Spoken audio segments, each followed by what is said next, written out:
दुनिया के अंदर कौन सा मुल्क ज़्यादा मजबूत है, कनाडा या फिर हिंदुस्तान? हिंदुस्तान। आप देखें पाकिस्तान के अंदर कुलभूषण आया था, ठीक है ना, तो इस तरह तो वो मशहूर है इंडिया इस मामला के अंदर। पाकिस्तान ज़्यादा मजबूत है या फिर हिंदुस्तान? नहीं, पाकिस्तान। अच्छा, तो क्या हम कनाडा से भी ज़्यादा मजबूत हैं? अब मौलवी साहब, आप एक बात बताइएगा मुझे, क्या लगता है कि पावर में कौन ज़्यादा मुल्क ज़्यादा स्ट्रॉन्ग है, हम या फिर हिंदुस्तान? क्या लगता है आपको? मैं तो स्टडी करता हूँ, क्या पढ़ते हैं? पढ़ता हूँ, मैं आलिम को बनने का कोर्स कर। तो एक आलिम को क्या दुनियावी तालीम भी दी जाती है जिस तरह से साइंस एंड टेक्नोलॉजी, या नहीं दी जाती? के पास अगर है ना तो वो जज्बा है। भारत और कनाडा के बीच अभी रिश्ता बहुत तनाव का चल रहा है। इसी बीच में पाकिस्तानी एक यूट्यूब पब्लिक रिपोर्टर हैं, उनका यूट्यूब चैनल है डेली स्वैग। उन्होंने पब्लिक में जाकर यह प्रश्न किया कि भारत और कनाडा दोनों के बीच में कौन पावरफुल है। तो आप पाकिस्तानी जो पब्लिक है उनकी राय जानकर आप भी चौंक जाएंगे। अमेजिंग उनका राय है। अगर आप ओरिजिनल वीडियो देखने चाहते हैं तो डिस्क्रिप्शन लिंक है, वहाँ जाकर आप देख सकते हैं। तो चलिए कुछ न देरी करते हुए देखते हैं। सर, बात करने का मकसद ये है कि क्या लगता है कि आपको दुनिया के अंदर कौन सा मुल्क ज़्यादा मजबूत है, कनाडा या फिर हिंदुस्तान? हिंदुस्तान। हिंदुस्तान ज़्यादा मजबूत है, कनाडा इतना मजबूत नहीं लगता? नहीं, क्यों? अभी है बहुत कुछ, उधर भी कमजोरियाँ बहुत सी हैं। अच्छा, अभी आपने खबर सुनी है कनाडा के अंदर जो सा खालिस्तान की जो तहरीक चलाता था, खालिस्तान का लीडर वहाँ पर मार दिया गया है, मरवा दिया गया है। तो उसके बरक्स कनाडा ने कहा है कि हिंदुस्तान का बाइकआउट करो, हिंदुस्तान के सामान का बाइकआउट करो, लेकिन कनाडा के लोग कनाडा के प्राइम मिनिस्टर का बाइकआउट कर रहे हैं जो ये स्पीच दी है जिसने। क्या कहना चाहेंगे कि मजबूत है फिर हिंदुस्तान ज़्यादा हुआ? हिंदुस्तान ही मजबूत है। पाकिस्तान ज़्यादा मजबूत है या फिर हिंदुस्तान? नहीं, पाकिस्तान। अच्छा, तो क्या हम कनाडा से भी ज़्यादा मजबूत हैं? कनाडा से ज़्यादा मजबूत नहीं हम। तो फिर हम भारत से ज़्यादा मजबूत कैसे हो सकते हैं? बात चीज़ें हैं, कुछ मैं अभी डिस्कस नहीं कर सकता यहाँ पे। नहीं करें सर, कोई इशू नहीं है, मैं कर सकता हूँ। आप कर सकते हैं आप ना? मुझे बता दें, ऑडियंस को ना बताएं। नहीं, आप करें उसको। जहाँ तक मैं समझता हूँ कि हिंदुस्तान मजबूत है। हमसे भी ज़्यादा? नहीं, हमसे ज़्यादा भी है, कुछ चीज़ों में है, कुछ चीज़ों में नहीं है। कुछ चीज़ों में कौन सी चीज़ों में है और कौन सी चीज़ों में नहीं है? काफ़ी चीज़ें हैं ना ऐसी, तो कौन कौन सी है?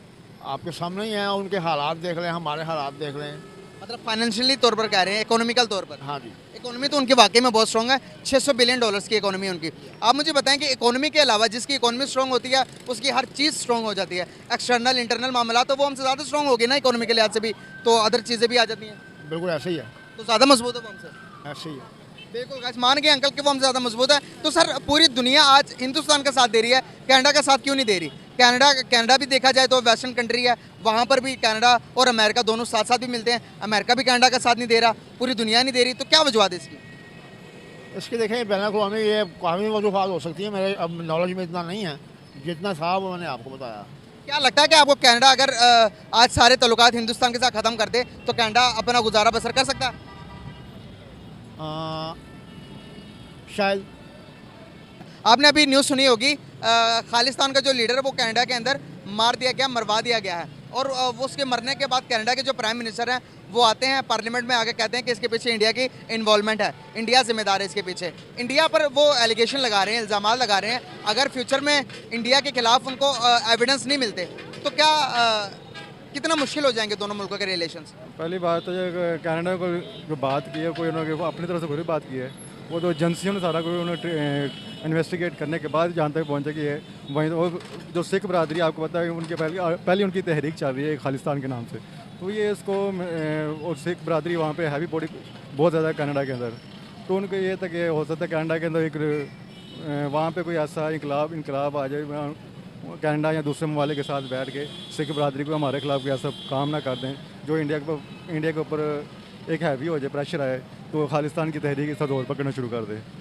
तो वैसे कनाडा एक आपको तो गुलाम मुल्क तो है कोई नहीं, वो ज़रा कोई चीज़ उनको फी महसूस होगी तब भी वो उसके कोई ना कोई बात तो करेंगे, और कभी भी ऐसे ही वहाँ पे ह्यूमन राइट्स की कोई वायलेशन हुई कोई नहीं आज तक, और ना सुनने में वो एक कत्ल के ऊपर खड़े हो सकते हैं, एक बात कर सकते हैं, तो सारी बात है वो एक मुल्क एक बड़ा एक तरक्की याफ्ता ममालिक है, वहाँ पे हर तरह की ह्यूमन राइट्स है उनकी, तो वो ये भी देखना चाहते हैं कि हमारे मुल्क के अंदर फ़ॉरेन लोग आते हैं तो उनके साथ क्या बिहेवियर हो रहा है यहाँ पे।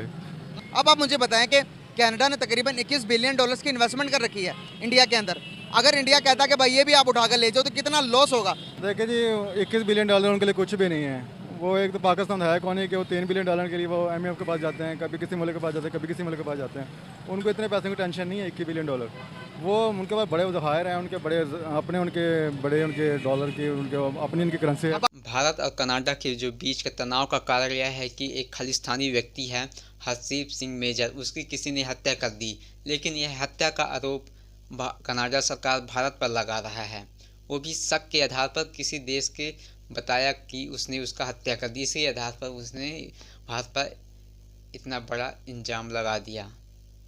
लेकिन भारत में एक्शन लेते हुए कनाडा सरकार से इसके पक्के सबूत मांगे तो कनाडा सरकार नहीं दे पाई और उसने शर्मिंदा का महसूस हुआ, अपना सिर झुका दिया भारत के सामने। तो हम कहते हैं कि बिना आपके पास सबूत भी नहीं है और इतना बड़ा इल्ज़ाम लगा रहे हो, क्योंकि इंडिया अभी विश्व में 5वां स्थान में है अर्थव्यवस्था में। सबसे बड़ी अर्थव्यवस्था 5वें स्थान में इंडिया की है, जो कि बहुत बड़ी बात है। इंडिया अभी कुछ दिनों से बहुत ज़्यादा डेवलपमेंट भी किया है। और इसमें हम अगर पाकिस्तानी लोगों का रिएक्शन जाने तो पाकिस्तानी लोगों का रिएक्शन गजब का था, अच्छा रिएक्शन रहा। लेकिन हम भी चाहेंगे कि पाकिस्तान जो भी डेवलपमेंट हो अपनी तरक्की करे। वहाँ की पाकिस्तान की अभी अर्थव्यवस्था बहुत कमज़ोर हो चुकी है, वहाँ महंगाई चरम सीमा पर पहुँच गया है। अगर वहाँ जाने तो खाने जो डेली यूज होने वाले खाद्य सामग्री है वो तक मिलना मुश्किल हो रहा है, लोग भूखे मर रहे हैं। और पेट्रोल का दाम की बात करें तो वहाँ 400 रुपये लीटर पेट्रोल मिल रहा है, तो वहाँ तरक्की कैसे हो सकता है।